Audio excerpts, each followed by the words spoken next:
Teenager বা অবিবাহিত মেয়ে যারা রয়েছে তখন যদি তাদের এন্ডোমেট্রিওসিসটা ধরা পড়ে তখন তাদের ট্রিটমেন্ট প্রসিডিউরটা আসলে কি রকম হয়ে থাকে? এন্ডোমেট্রিওসিস এমন একটা রোগ, এন্ডোমেট্রিওসিস কিভাবে হয় এই জিনিসটা আমি বলি আগে, তাহলে ব্যাপারটা বোঝা যাবে।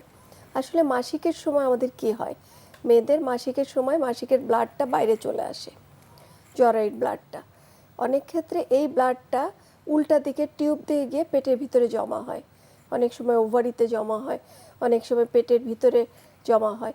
এটা আস্তে আস্তে একটা সিস্ট ফরমেশন করে, একটা পর্দার ভিতরে অনেকগুলো ব্লাড জমা হয়ে থাকে, এটাকে বলে চকলেট সিস্ট।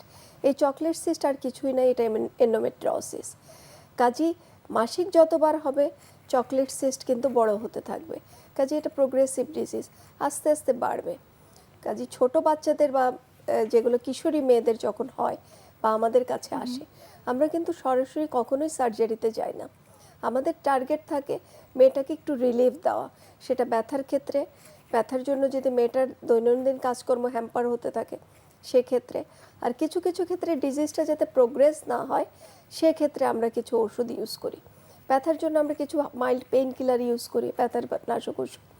আর যদি এটা প্রোগ্রেস স্টপ করতে হয় সেক্ষেত্রে অনেক ক্ষেত্রে আমরা কিছু ওষুধ ইউজ করি যেটাতে মাসিকটাকে বন্ধ করে রাখতে হয়। এটা হতে পারে মাসের পর মাসে, কিছু কিছু ক্ষেত্রে 6 মাস 9 মাস বছরখানেক পর্যন্ত আমরা মাসিক বন্ধ করে রাখি।